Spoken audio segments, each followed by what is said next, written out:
Bonjour, je m'appelle Coralie. Je suis ravie de vous accueillir sur cette chaîne. Aujourd'hui, plus que jamais, on parle de sens dans nos vies. Aussi, je vous propose de découvrir des interviews de professionnels passionnés de toute la francophonie qui mettent au quotidien du sens dans leur vie et peut-être vous donner des pistes pour mettre plus de sens dans la vôtre. Si vous appréciez cette chaîne, merci de vous abonner et de liker en dessous. Bonne journée et à très bientôt. Bonjour, je suis contente de vous retrouver aujourd'hui. Ensemble, nous allons accueillir Linda Conchaudron. Ce coup-ci, je l'ai bien dit, Linda. Parfait. À force de, je vais peut-être le faire plusieurs fois, l'interview, pour arriver à dire ton nom correctement. Bon, enfin, en tout cas, c'est pas pour ça qu'on est là aujourd'hui. Donc, je suis très contente de t'accueillir aujourd'hui pour aborder un sujet qui est tabou. Enfin, en tout cas, dans mon entourage, j'avais jamais entendu de personnes qui accompagnaient ce type de traumatisme. Hein, de toute façon, c'est comme ça qu'il faut dire les choses. Donc, je vais te laisser présenter ton activité à nos auditeurs aujourd'hui. En tout cas, déjà, merci de m'inviter, Coralie. Je suis très touchée, Plaisir. très honorée. Et c'est vrai que c'est important d'en parler. Alors, je suis traumatothérapeute, c'est-à-dire qu'en fait, je suis thérapeute spécialisée dans la gestion du deuil périnatal, donc Mhm. la perte d'un enfant dès le début de la grossesse jusqu'à plusieurs semaines après l'accouchement, et également des accouchements traumatiques. D'accord. J'ai également fondé le premier congrès international du deuil périnatal et de la fertilité. Et Mhm. là, je suis en train de créer une association, Mouvement Phoenix, qui va parler forcément du deuil périnatal, mais pas que. Il y aura 4 pôles, des thématiques qui me tiennent à cœur, pour lesquelles je milite beaucoup. Donc le deuil périnatal, mais également l'adoption, Mhm. la fertilité et la périnatalité. D'accord. Donc voilà, donc ça, ce sont l'association à vocation internationale également, puisque tous ces sujets sont curieusement tabous. Ce Mhm. sont des sujets qui nous concernent tous, que ce soit la perte d'un bébé, que ce soit peut-être des soucis de fertilité, que ce soit peut-être d'avoir des difficultés à pouvoir adopter, etc. Mais curieusement, dans notre société, ce sont des sujets dont on ne parle pas.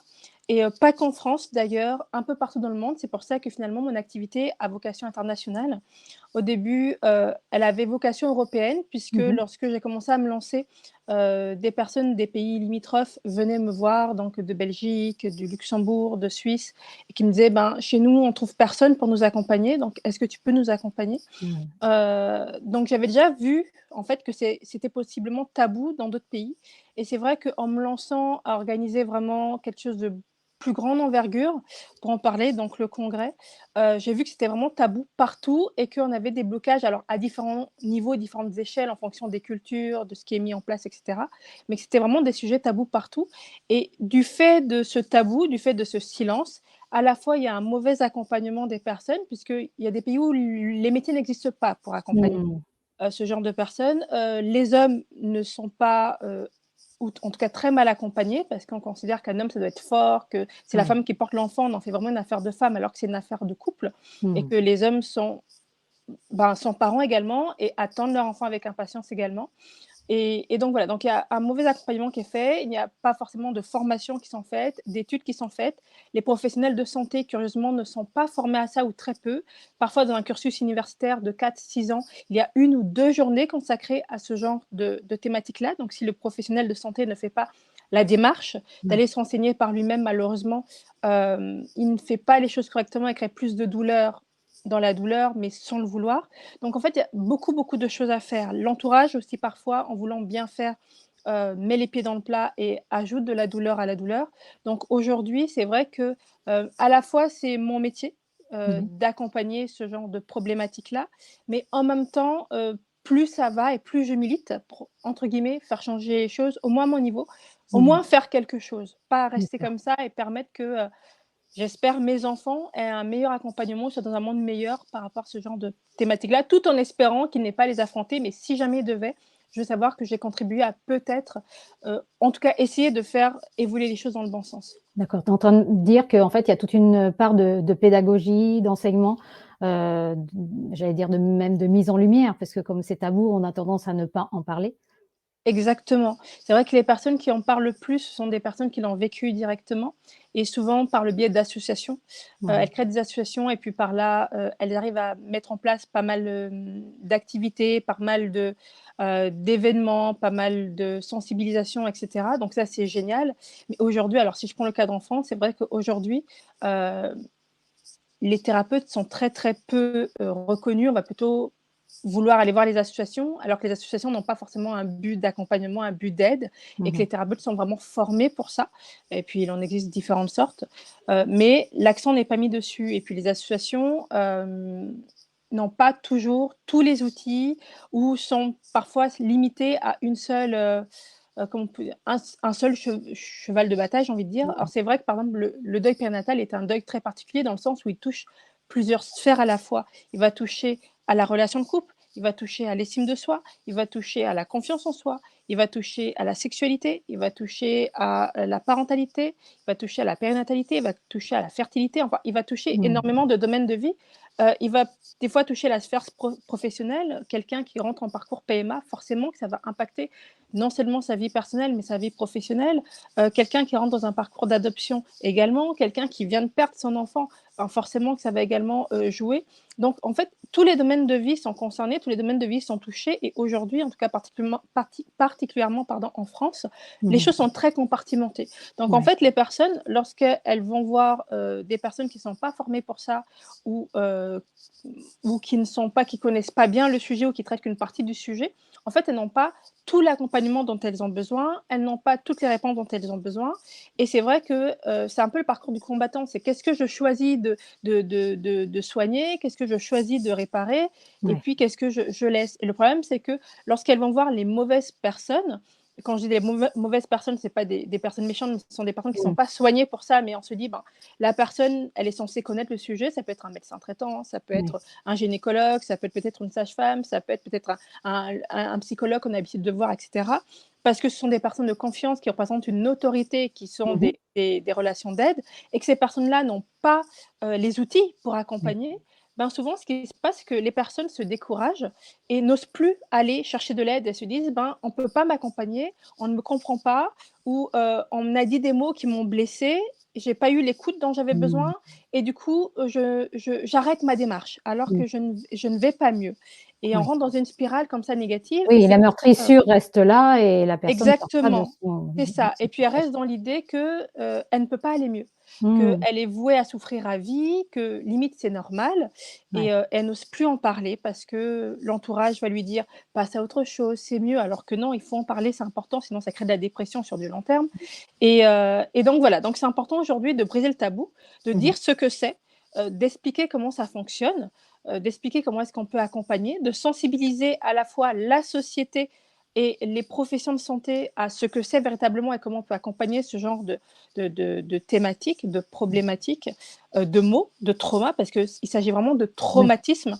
Comment est-ce qu'on peut les accompagner correctement, pour que les personnes aillent mieux, quoi, et puis qu'elles osent en parler. Aujourd'hui, en fait, le tabou, il vient de tout le monde. Mmh. C'est-à-dire que les parents endeuillés souffrent du tabou qui est autour, mais n'osent pas en parler parce qu'elles ne Ouais. se sentent pas écoutées, et le reste de la société a comme des œillères, se bouche les oreilles, se cache les yeux. C'est un peu les fameux 3 singes: «Je n'entends pas, je ne vois Mmh. pas, je ne parle pas», et c'est le serpent qui se mord la queue. Mmh Donc mh. aujourd'hui, moi, c'est vrai que, j'invite les parents endeuillés à oser en parler, à Mmh. oser dire de quoi ils ont besoin, parce que plus ils vont le faire, plus les gens vont comprendre de quoi ils ont besoin, et c'est Mmh. important, vont comprendre de quoi il s'agit vraiment, et plus il y aura de meilleurs accompagnements, plus il y aura, moins de tabous, puisque du Ouais. coup la parole se libère autour de ça, et ça déjà ce sera un excellent début. Mmh mh.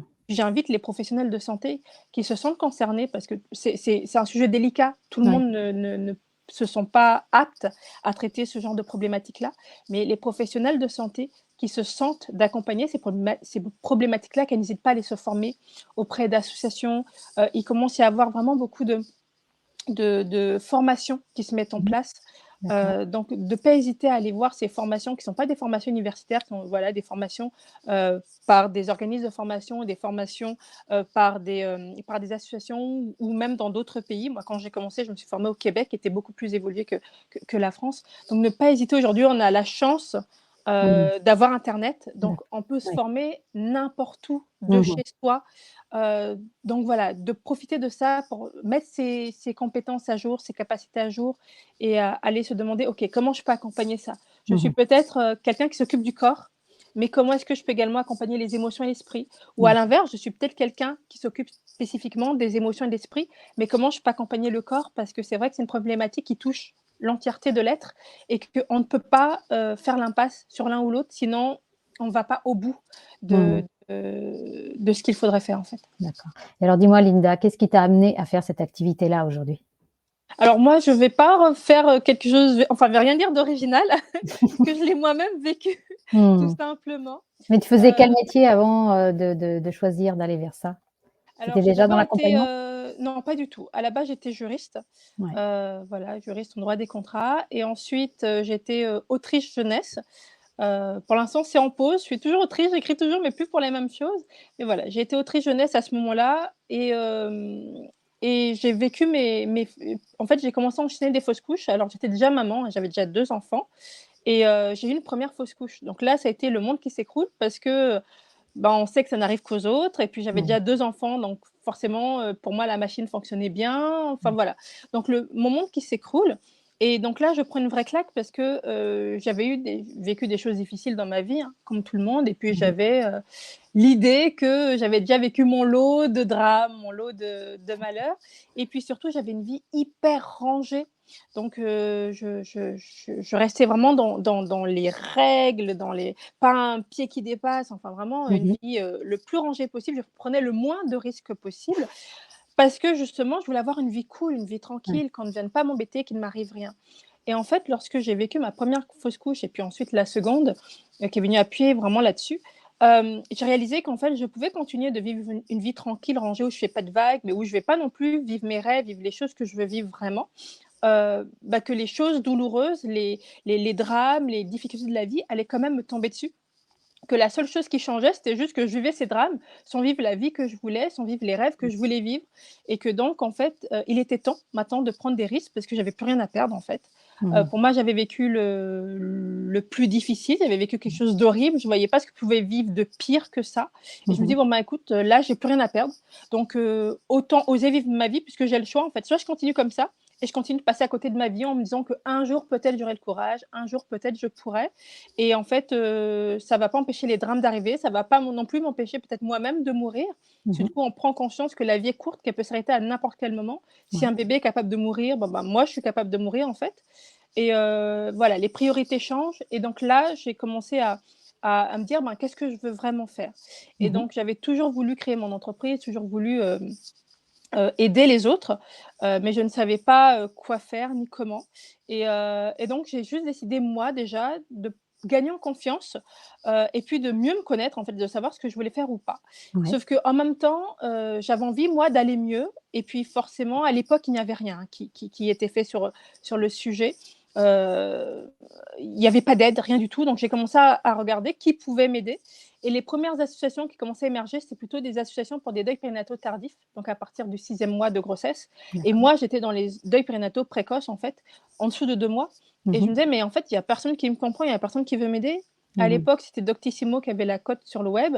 Et même là, en fait, le discours qui était sur Doctissimo n'était pas ma façon de penser, n'était pas les questions que je me posais, c'était pas ma façon de voir. Donc, je suis au potentiel. Est-ce que ça joue ou pas? Je Mmh. ne sais pas.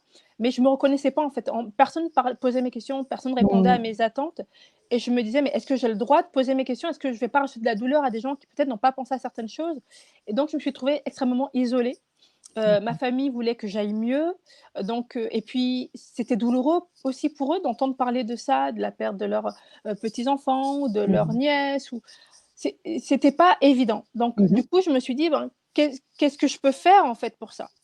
donc dans un premier temps, j'ai créé un protocole pour moi pour aller mieux et puis, en fait, j'ai commencé à me renseigner s'il y avait quelque chose et c'est là, en fait, que, mes recherches, en fait, m'ont menée vers le Québec, où j'ai vu que les gens étaient beaucoup plus évolués, il y avait plus d'associations, il y avait des accompagnements, il y avait notre façon de penser, notre façon de faire. Donc j'ai commencé à me former au Québec. Mais à la base, je me formais pour moi, en fait, juste moi, pour D'accord. aller Mmh. mieux, Oui. pas du tout, pour accompagner qui que ce soit. Et en fait, j'ai réalisé, en fait, dans mes formations que ce que j'apprenais, il y avait des choses, en fait, 80 j'avais, entre guillemets, «trouvé toute seule». Dans les protocoles que j'avais mis en place, moi, pour aller mieux, Ouais. j'avais trouvé toute seule, en fait et il y avait 20 de plus que je ne savais pas et puis que j'ai appris et puis qui était technique et puis il y avait 20 que moi, j'avais, mmh, instinctivement mis en place qui fonctionnait aussi et puis comme j'en parlais librement. Je n'ai jamais fait un tabou. Pour Mmh. moi, c'est dès le départ, c'était important d'en parler. C'est quelque chose pour moi qui m'est arrivé, c'est quelque chose d'important. Je me disais: «Mais il y a beaucoup de conversations futiles, ça, c'est un vrai sujet» et donc j'osais en parler même si ça dérangeait et le fait d'oser en parler, en fait, les langues se sont déliées autour de moi. Il y a beaucoup de personnes dans ma famille, dans mes voisins, dans mes collègues qui sont venus vers moi, qui m'ont dit: «Ben, moi, je l'ai vécu aussi et c'est difficile, on n'en parle pas» et le fait juste d'en parler avec moi, ça leur faisait du bien. Mmh. Ensuite, il y a des personnes qui ont vécu, que ce soit, des fausses couches, que ce soit des IMG, que ce soit, des peurs durant la grossesse ou que ce soit des IVG, qui venaient me voir, qui me disaient: «Toi, on sait que tu as vécu ça et tu l'as traversé, comment tu as fait?» et du coup, j'ai commencé à transmettre mon protocole et il fonctionnait aussi sur ces personnes-là et forcément, j'ai amélioré avec le temps, avec ce que j'avais appris mais du coup, c'est devenu, heu, du fait d'aimer apprendre, avec le haut Ouais. potentiel, on a besoin de se nourrir, d'apprendre, de savoir toujours plus et ben, une thématique en a entraîné une autre, une formation en a entraîné une autre. J'ai commencé vraiment à me nourrir de formations et ça m'a plu. Alors aujourd'hui, je me souviens plus à quel moment la bascule s'est faite et c'est pas fait tout Ouais. de suite. Elle a mis des mois, peut-être même 1 an ou 2 à se faire. Mais à un moment donné, je me suis dit: «Bah, j'ai envie d'en faire un métier, j'ai envie d'en faire quelque chose» Mmh. et du coup, c'est là où j'ai commencé vraiment à me former plus, mais pour, professionnaliser tout ça Ouais. et que j'ai commencé à me lancer dans l'accompagnement vraiment des parents endeuillés et Mmh. en me lançant dans l'accompagnement des parents endeuillés, j'ai vu les difficultés qui se heurtaient à ça. Alors déjà, les parents qui n'osaient pas forcément se faire accompagner ou qui, parce qu'ils avaient malheureusement vu plusieurs personnes qui étaient censées les aider, qui n'ont pas pu les aider, laisser tomber. Donc il a fallu regagner la confiance des personnes, leur Mmh. montrer que oui, elles avaient le droit d'aller mieux, que c'était possible et que c'était pas, oublier son enfant, moins l'aimer ou, mettre un mouchoir sur ce qu'elles avaient vécu, mais c'était vraiment s'autoriser à aller mieux. En fait, on peut aller mieux sans oublier. On n'est pas obligé de souffrir toute sa vie. On peut Mmh. choisir un lien d'amour plutôt qu'un lien de souffrance. Ouais. Et puis la deuxième chose, c'était, bah, la place des hommes dans tout ça. Mmh. Heu, Puisque du coup, elle était inexistante. Il y a beaucoup d'hommes qui sont en souffrance et à ce moment-là, qui étaient en souffrance qui n'osaient pas, qui disaient: «Ben, je suis un homme, je dois être fort pour ma femme, j'ai pas le droit». Ou la femme qui, sans faire exprès, se dit que, elle doit gérer ça toute seule parce que c'est son corps, qu'elle est fautive et c'était compliqué. Ouais. Donc voilà, donc il a fallu, restaurer cette confiance-là, voilà, remettre ce genre de choses en place, réapprendre en fait aux gens, les sensibiliser, les éduquer à ce que c'était, au fait qu'ils avaient le droit de pleurer, qu'ils avaient le droit de souffrir, qu'ils avaient le droit d'en parler, qu'ils avaient le droit de se faire accompagner et encore aujourd'hui, c'est loin d'être terminé. Alors les femmes maintenant ont compris, commencent à comprendre qu'elles peuvent, qu'elles ont le droit, même s'il y a encore beaucoup de personnes qui viennent vers moi, qui me disent: «Je souffre depuis 20 ans, je souffre depuis 50 ans». Mmh. C'est trop quoi Mmh. et on peut encore agir d'ailleurs, hein. Il y a Ouais. pas de deadline Méthode à d'après, OK. c'est ça, Mmh. à tout moment Bah, et c'est assez puis, rassurant. Mmh. tout à fait. À tout moment, c'est un vrai trauma. Donc ça, entre guillemets, «il suffit», mais il suffit de le traiter pour pouvoir Mmh. aller mieux. Il suffit de trouver le bon accompagnement, le bon accompagnant d'ailleurs, j'ai Ouais. envie de dire, parce que c'est aussi une question de personne. C'est 50 de la personne qu'on choisit pour nous accompagner. Parce Mmh. qu'il faut pouvoir se sentir en sécurité.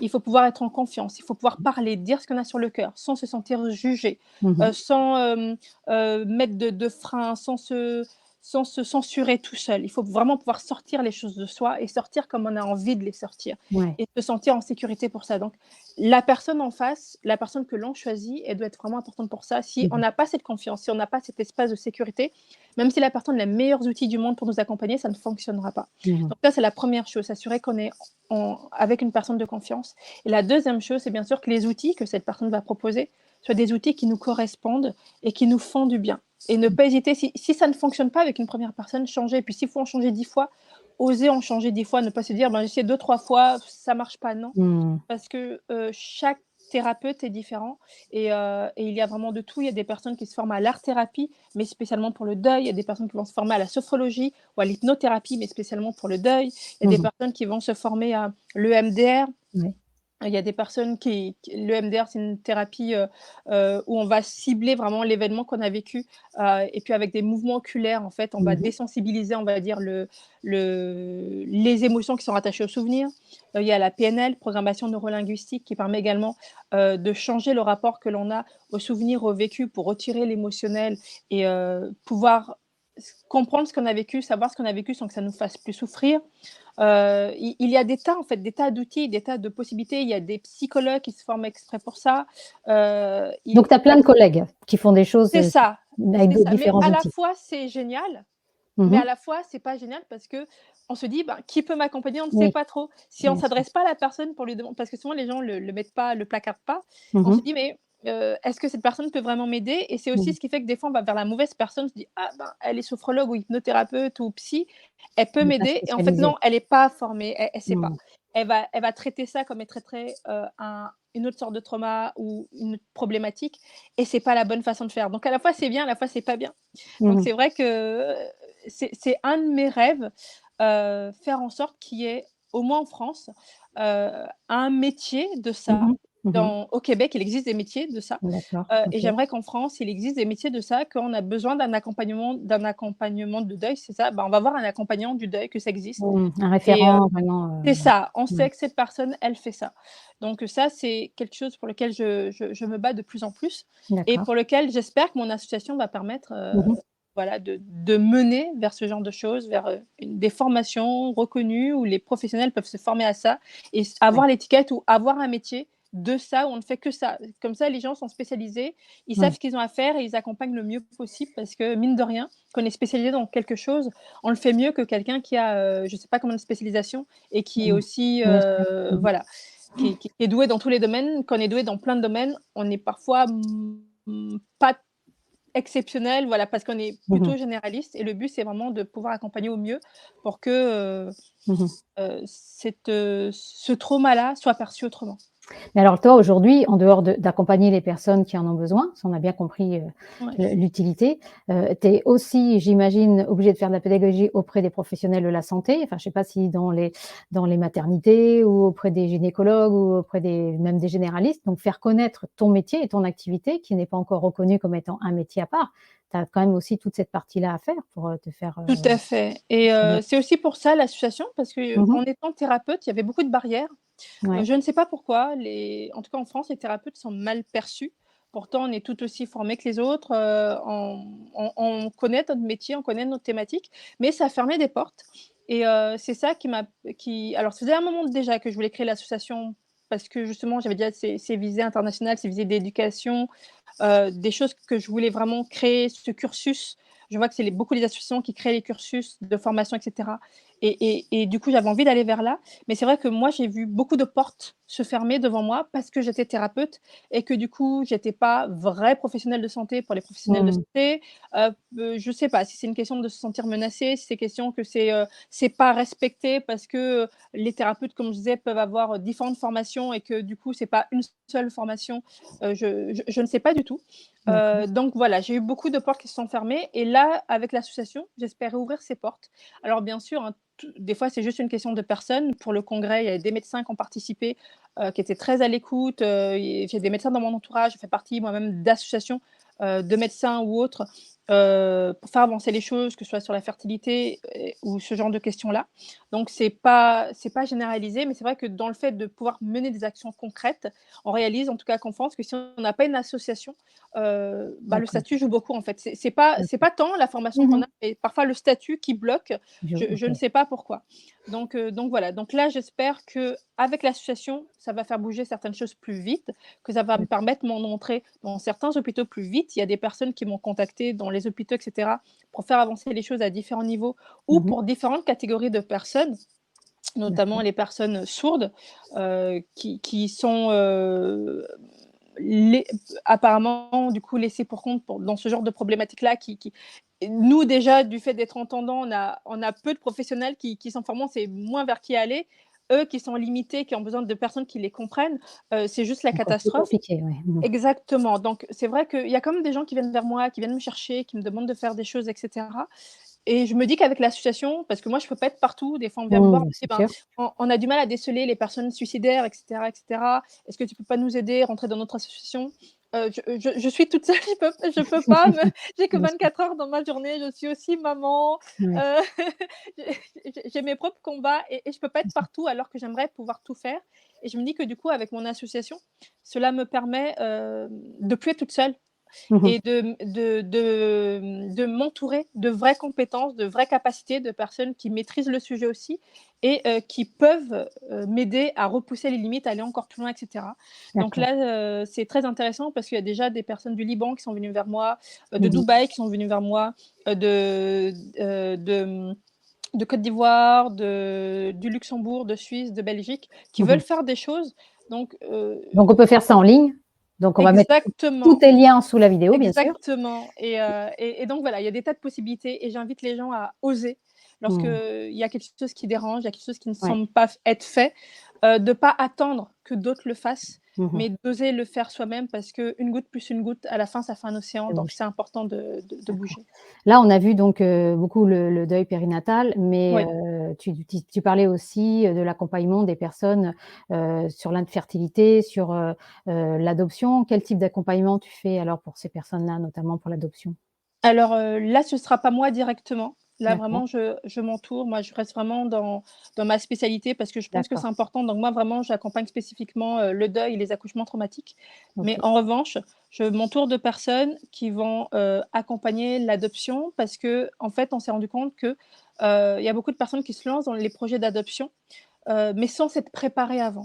Mmh. Donc, elles ne savent pas à quoi s'attendre, elles ne savent pas tous les chamboulements psychologiques qui vont les attendre sur le chemin D'accord. de l'adoption. Parce qu'en plus, il y a tout un process avant, faire le deuil peut-être de la maternité comme on l'avait envisagé ou de la parentalité comme on l'avait envisagé pour un homme. Il y Mmh. a tout ce remue-ménage, c'est pas toujours facile, il y a beaucoup de paperasse administrative Ouais. et les personnes ne se disent pas, avant d'être confrontées à ça, que ça va être difficile psychologiquement, qu'elles ont besoin de se projeter, de se projeter avec la vie avec un enfant qui vient aussi tout chambouler et cetera. Donc pour nous, ça va être important vraiment cet amont-là et bien sûr, je m'entoure de ce que j'aime bien faire lorsque je traite une thématique, c'est à la fois être avec des personnes qui sont formées pour ça, mais qui le vivent aussi, qui l'ont vécu. Parce que pour moi, c'est important de pouvoir, avoir la double casquette, de savoir ce que ça fait de l'intérieur Ouais. et pas juste d'imaginer. Mmh. Donc c'est vrai que pour ces adoptions-là, je travaille beaucoup avec des personnes soit qui ont été adoptées, soit qui ont entrepris ce parcours-là pour tout un tas de raisons et qui n'ont pas eu l'accompagnement ou qui ont eu un accompagnement, qui leur a fait du bien et qui veulent transmettre ça à leur tour ou apporter des choses là-dessus. Donc là, il y a D'accord. toute la partie en amont, comment se préparer à Mmh. l'arrivée d'un enfant dans le cas d'une adoption, comment mener au bout l'adoption en étant bien et puis une fois que l'enfant est là, comment est-ce qu'on continue d'être accompagné? Parce que souvent, ce qui est drôle dans les accompagnements, que ce soit par exemple le deuil ou autre, c'est que, on a beaucoup de choses des fois en amont et lorsqu'on a vraiment besoin, donc après, lorsqu'on est submergé par les émotions, qu'on n'est plus dans le vif du sujet, l'accompagnement cesse. Je Mmh. pense notamment quand malheureusement on a un enfant en néonat, Mmh. un enfant qui est, entre la vie et la mort en néonatalité.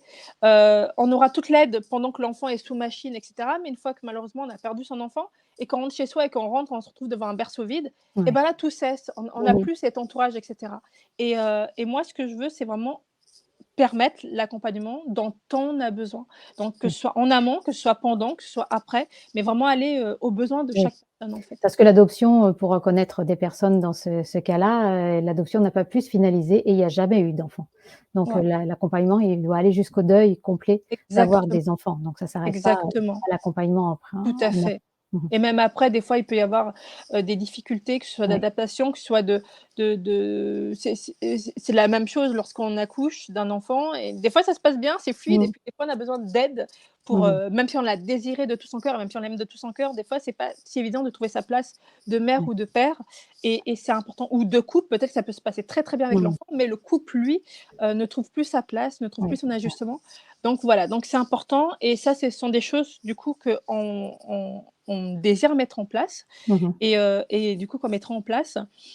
Tout ce qui est fertilité, c'est la même chose. On en fait beaucoup une affaire de femmes. C'est depuis très, très peu de temps, depuis 5, 6 ans seulement, qu'on commence à faire des tests aux hommes pour savoir si eux aussi ils sont, infertiles dans le couple. Donc ça, il y a beaucoup de couples qui ont perdu du temps stupidement pour ça, alors que tout le monde sait qu'un enfant, ça se fait à 2. Mais je ne sais pas pourquoi, quand il s'agit de fertilité, parce que, toutes ces histoires de virilité masculine qu'il faut préserver et cetera, faisaient que, on disait que c'était la femme forcément qui avait un problème, faisait tous les Mmh. tests et seulement si on ne trouvait rien, éventuellement on en faisait à Oui. l'homme. Donc c'est voilà, donc il y a aujourd'hui, il y a encore une vraie mentalité à changer. Il y a encore, 2 mois je crois, il y a un sondage qui était sorti, où on demandait aux personnes pour eux, la fertilité concerne qui? Et encore 50 des Français disaient que c'était Ça venait des femmes. juste la femme. Heu, Mmh. alors je ne comprends pas comment à la fois on peut savoir qu'un enfant ça se fait à 2 et qu'il a le patrimoine génétique des 2 et se dire que non, quand il y a un souci ou quand ça ne Oui. fonctionne pas, ça ne vient que de la femme. Donc il y Mmh. a toute une mentalité à revoir, à Ouais. refaire. La contraception, la façon d'aujourd'hui, elle est pensée. Mmh mh. Elle est pensée que par les femmes. C'est Ouais. aujourd'hui, on fait une gestion de femmes, alors que la femme n'est fertile que 6 jours dans le mois, que l'homme, il est fertile tout le temps, mais on en fait une histoire de femme. Aujourd'hui, on nous donne des hormones, pour la contraception, sans nous dire ce que c'est véritablement, sans nous parler, de l'impact sur notre santé. Heu et alors que pour ce même impact sur la santé, on n'en a jamais fait prendre aux hommes. Mmh. Aujourd'hui, pour la petite anecdote, les chercheurs qui s'intéressent à la contraception masculine sont surtout des chercheuses Mmh parce mh. qu'on ne peut surtout Ouais, pas on tricher. sent bien ta passion pour, tout ça, Mais oui! mais qu'est-ce que toi aujourd'hui, c'est quoi le sens que tu donnes à ton activité, malgré toute cette passion? En Le plus, sens je veux que dire. je donne, c'est tout simplement faire, ce qui me semble juste. D'accord. Aujourd'hui, mon but, c'est d'accompagner le mieux possible. Je Mmh. suis dans un premier temps tournée vraiment vers les parents et vers, une meilleure prise en charge des parents, vers un bonheur des parents. Montrer Mmh. que le bonheur est possible et qu'on peut aller mieux. Pour moi, c'est important. Que les Mmh. gens ne restent pas dans la souffrance et qu'ils D'accord. trouvent l'accompagnement dont ils ont besoin parce que pour moi, c'est une vraie injustice. On vit le pire drame qui soit et il y a personne autour et ça, c'est pas normal. À Mmh. côté de ça, j'ai besoin aussi de militer pour un monde meilleur. Mmh Je mh. ne peux pas juste me dire: «Ben, je vois tout ce qui ne va pas». Peut-être que mes enfants vont être confrontés à ce qui ne va pas et puis je n'ai rien fait parce que j'ai attendu que d'autres le fassent ou Mmh. que j'ai attendu que ça se fasse tout seul. Je ne peux pas ça. Je suis obligée de faire quelque chose. Même si ce que je fais, peut-être que ça ne servira à rien ou peut-être que ça aidera qu'une seule personne, mais même si ça n'aide qu'une seule personne, ça en vaudra la peine. Oui, c'est Donc c'est sûr. vrai que pour moi, c'est important de voilà, de faire bouger les choses à mon niveau, de faire bouger les mentalités parce que tous ces domaines-là, toutes ces thématiques-là se rejoignent malheureusement. Mmh. Il y a des personnes qui ont des soucis de fertilité et qui se retrouvent à vivre un deuil périnatal et les personnes qui vivent des deuils périnataux et qui se retrouvent à devoir adopter parce que, elles n'ont pas pu, bon des fois c'est des choses séparées, on peut très bien Mmh décider mh. d'adopter alors qu'on est capable de procréer, vivre des deuils Ouais. périnataux alors qu'on n'a pas de soucis de fertilité et cetera et puis des fois on passe vraiment par tout ça et moi j'ai envie, que les personnes qui vivent ce genre de difficultés, elles sont déjà trop enfin, elles vivent déjà des choses trop lourdes, Mmh. heu, on doit les aider en fait, D'accord. on peut On pas on les sent laisser bien on comme sent bien que c'est ça. Ouais. vraiment important et justement, comme tu es quelqu'un tout à l'heure, tu m'as dit: «Je suis fatiguée en ce moment». Alors quand tu l'es pas, je Ouais, sais pas comment est ton énergie, mais on sent quand même une énergie passionnée et donc tu as quand même une famille, tu as quand même ouais. l'association, tu as quand même ton métier. Quand tu as besoin, tu te ressources comment toi? Alors, déjà les miens, Mmh. j'aime profondément ma famille et juste le fait d'être avec eux, ça me fait énormément de bien. Pour moi, avoir mon entourage, c'est un vrai miracle en soi. Je me dis: «J'ai de la chance d'avoir un mari merveilleux, j'ai de la chance d'avoir rencontré, j'ai de la chance d'avoir des enfants».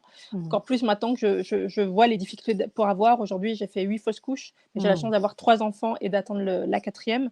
Mmh mh. Donc je mesure ma chance. J'ai la chance d'avoir une vie où je ne manque de rien, enfin, j'ai un toit sur la tête, je mange à ma faim, enfin voilà et Mmh. aujourd'hui, je prends conscience de la chance que c'est. J'aime aussi lire. Je lis beaucoup, je suis vraiment une livre addict. Mmh Je suis mh. le genre de personne qui se dit: Ça «Elle se va voit acheter derrière qu'un toi. livre». Ouais, j'ai une bibliothèque de dingue qui se dit: «Elle va acheter qu'un livre, elle en achète 10». Puis j'aime aussi beaucoup aller dans la nature. On a justement, quand on a décidé de se créer des souvenirs en perdant nos bébés, on a mesuré l'important de créer des souvenirs, que c'était vraiment ça qui comptait dans la vie. Vivre ce qu'on avait envie de vivre, être avec les personnes qu'on aime et du coup, on a acheté un camping-car et dès Mmh qu'on mh. peut, on part, en famille et on va en pleine nature, on fait des randonnées, Mmh mh. on fait des jeux de société, on fait des barbecues, Mmh. on passe des vrais bons moments et ça fait du bien. Donc, Ouais, j'aime bien les choses très, très simples, en fait, des ouais. moments en famille, Mmh mh. voilà, j'ai besoin de juste de ça, ça me fait du bien et puis Mmh. lire, allumer une bougie parfumée, Mmh avoir mh. mon petit mug et sous ma couette avec un petit livre aussi. C'est très, très plaisant quand les enfants sont à On s l'école, avoir un peu de calme chez on soi. s'y voit, surtout en hiver comme ça, je vois très, Oh très oui! bien. Est-ce Devant que des tu te chats qui fais sautent sur moi. est-ce que toi tu te fais coacher, tu te fais accompagner là dans Oui, ton tout à activité? fait, Ouais. tout à fait, tout le temps. Je suis supervisée également, pour moi, Mmh c'est mh. important. Donc en fonction aussi de mes besoins, pas que pour l'activité. dans ma vie de tous les jours en tant que femme ou en tant qu'entrepreneur ou en tant Mmh. que voilà, peu importe ce dont j'ai besoin, je n'hésite pas à aller chercher un coach ou une formation, l'accompagnement dont je vais avoir besoin parce que, pour moi, c'est important d'aller chercher la connaissance là où elle est. Ouais. Ça permet de gagner du temps. Mmh. Ce qu'on ne sait pas, on ne le sait pas. Il y a beaucoup d'erreurs qu'on évite juste en parlant avec d'autres personnes qui ont déjà fait le chemin et qui nous disent: «Attention, ça, c'est Mmh. dangereux» ou «Est-ce que tu as pensé à ci, tu as pensé à ça?» ou «Là, tu as une bonne idée, mais voici les obstacles que tu n'as pas vus par rapport à cette idée-là». Ou juste qui vont, nous permettre de sonder nous. Pourquoi est-ce qu'on a tel blocage à tel moment? Pourquoi il y a des choses qu'on arrive à faire ou à ne pas faire? Donc pour moi, oui, c'est très, très important. C'est ce qui m'a permis Mmh. d'avancer plus vite, de Oui. gagner du temps, et vraiment de gagner en confiance. Et puis aussi, on n'est pas tout seul, en fait. On a un référent, quelqu'un qui nous comprend. Souvent, quand on est dans une mouvance où, on veut changer d'activité, où on veut gagner en confiance, où on veut changer le monde, où on veut militer pour quelque chose, souvent l'entourage ne nous comprend pas et n'est pas le bon soutien par amour. Le pire, c'est ça, c'est Mmh. par amour, ils ont peur pour nous. Oui. «Ah ben, elle fait quelque chose qu'elle n'a jamais fait, Mmh. elle va» quand j'ai voulu lancer mon congrès, ça a été ça, hein: «Oh là là, un congrès toute seule, mais tu vas jamais y arriver, mais Ouais. c'est impossible, mais» OK, ça, c'est les peurs des autres. Ouais. Les peurs des autres ne sont pas mes peurs à moi. Mmh Et mh. ce qui est important, c'est de se dire: «OK, moi, qu'est-ce que je veux faire? De quoi je suis capable? Et Mmh qui mh. peut m'aider peut-être à aller au bout?» J'aurais peut-être des obstacles. Qui peut m'aider à surmonter ces obstacles ou les obstacles que j'ai aujourd'hui? Qui peut m'aider à les surmonter? Ça peut être un coach Ouais. sportif, tout simplement, mais aller chercher de l'aide, c'est important. Pas que quand, on est en difficulté. Mmh mh. C'est bien, en fait, de s'y prendre en amont quand justement on n'est pas en difficulté pour ne pas avoir les difficultés. Justement, Ouais. quel est ton plus grand rêve, ton prochain grand rêve là aujourd'hui, Linda? Parce que Oh tu as là là! réalisé beaucoup de choses déjà. Ouais, c'est vrai, mais j'en ai plein. Le plus simple, c'est vraiment l'association, commencer à scaler des bébés, des antennes dans d'autres pays. Ça, Mmh. c'est vraiment ce que je souhaite professionnellement. Personnellement, c'est d'avoir un bébé en bonne santé puisque du coup, D'accord. là, j'arrive au terme de ma grossesse, mais qui vient après 6 fausses couches. Ouais. Donc tant que j'aurai pas mon bébé dans les bras, je ne Mmh. serai pas pleinement sereine. Donc Mmh j'ai mh. besoin d'avoir ma fille, de l'avoir en bonne santé, de l'avoir en Bien vie sûr. et ça c'est mon gros rêve de cette année, juste pouvoir l'embrasser, de voir qu'elle va bien Bien sûr. et voilà. Après c'est l'association, commencer à mettre des antennes un peu partout, commencer à créer des congrès du deuil et de la fertilité un peu Mmh. partout. Dans D'accord. les gros rêves, quand on commence à upper en termes de paliers, j'aimerais beaucoup créer un lieu qui permettent d'accueillir les personnes qui souffrent de fausses couches, Oui. où elles auront accès à tout le personnel sur place, où, elles pourront se ressourcer si elles ont besoin, donc rester sur place. Celles qui ont des enfants, il y aura peut-être une structure pour garder leurs enfants à leur place. Vraiment, j'aimerais, une vraie belle structure et qui soit gérée par des dons. Donc les Mmh mh. personnes qui viendraient donneraient ce qu'elles peuvent donner et puis, on récolterait des dons pour que ça puisse être mis en place et que ce soit pas une condition de ressources. Donc D'accord. ça, j'espère que Mmh. l'association me permettra de faire ça. C'est ce qui m'a vraiment motivée à créer cette C'est un joli association-là, c'est projet, oui. ça. Mmh mh. Au deuxième palier, c'est d'avoir suffisamment d'argent pour aider les personnes qui, ont des enfants malades. Ça me brise le cœur quand je vois qu'il y a des personnes qui ont un enfant à l'hôpital et qui sont en train de courir partout après des sous pour, une opération, pour avoir un enfant qui est souffrant, qui est mourant, c'est juste atroce à vivre Mmh. et qu'en plus on peut pas se concentrer sur son enfant parce qu'on court partout à chercher de l'argent pour pouvoir lui sauver la vie, c'est juste atroce. Enfin, je veux pas vivre ça. J'ai eu des enfants malades, heureusement pas aussi grave que ça et ça a juste été une souffrance sans nom. J'aimerais avoir suffisamment d'argent pour, quand je vois ce genre de choses, pouvoir juste faire un chèque aux parents et dire: Mmh. «Voilà, maintenant juste reste concentré sur ton enfant, reste avec lui, accompagne-le et ça va aller». Et si je monte encore d'un cran et que je vais dans la folie furieuse, ce que j'aimerais, c'est avoir suffisamment d'argent pour organiser chez moi une journée porte ouverte où juste les gens qui ont besoin d'argent, peu importe pour ce que c'est, toquent à la porte et disent: «Voilà, bah, moi j'ai besoin de 1 000 €, j'ai besoin de 10 000 €, j'ai besoin de 500 €, j'ai besoin de 10 €, voilà, pour finir la fin de mois, pour, permettre le mariage de mes enfants, pour créer une formation», enfin peu importe, mais qui disent: «Voilà, j'ai besoin d'argent» et juste je leur donne. Ça, c'est mon rêve de fou, avoir suffisamment d'argent pour avoir une journée porte ouverte de distribution d'argent. Ce serait génial. D'accord. Bon, bah, écoute, plein de projets, non, il nous reste 5 minutes. Alors une de mes dernières questions, c'est avec tout ça, comment tu Oui. fais pour t'organiser? Est-ce que tu as des trucs à partager? Des astuces. Oui, alors, la première des choses, c'est de savoir vraiment ce qu'on veut. De Mmh. pas partir dans tous les sens. Par exemple, là, c'est vrai, j'ai plein de projets, mais je suis pas focalisée sur ces projets-là. Ouais. Je suis focalisée sur le prochain projet qui est implanter l'association partout Mmh et mh. choisir un pays. Je vais pas faire 10 pays d'un coup, on choisit un pays et on Mmh. fait les choses bien par rapport à ce pays-là. Donc la Focus. première chose, c'est Donc ça. On est mmh, en revanche, les autres projets qu'on a sont une direction. Donc c'est important d'accord. de les prendre en compte pour savoir ce qu'on veut mettre en place. Mmh mh. Moi, je sais que ce qui m'anime, c'est vraiment, le bonheur des parents. Donc lorsque je fais quelque chose, je me demande: «Est-ce que ça va pouvoir accompagner au mieux? Est-ce que ça va permettre derrière que le parent endeuillé soit heureux?» Si la réponse est non, c'est pas la bonne direction, même si ça a l'air d'être une super idée, même si ça a l'air d'être super, ça va peut-être Mmh. être super 2 mois, 1 an, mais sur le long terme, ce ne sera pas super. Donc la première D'accord. des choses, c'est un objectif précis, OK. mais qui s'aligne avec la vision qu'on a à long terme. Ça, c'est OK. la première des choses. Mmh mh. Ensuite, s'autoriser à avoir des temps de pause. Moi, Mmh. mon agenda, il commence par 2 choses.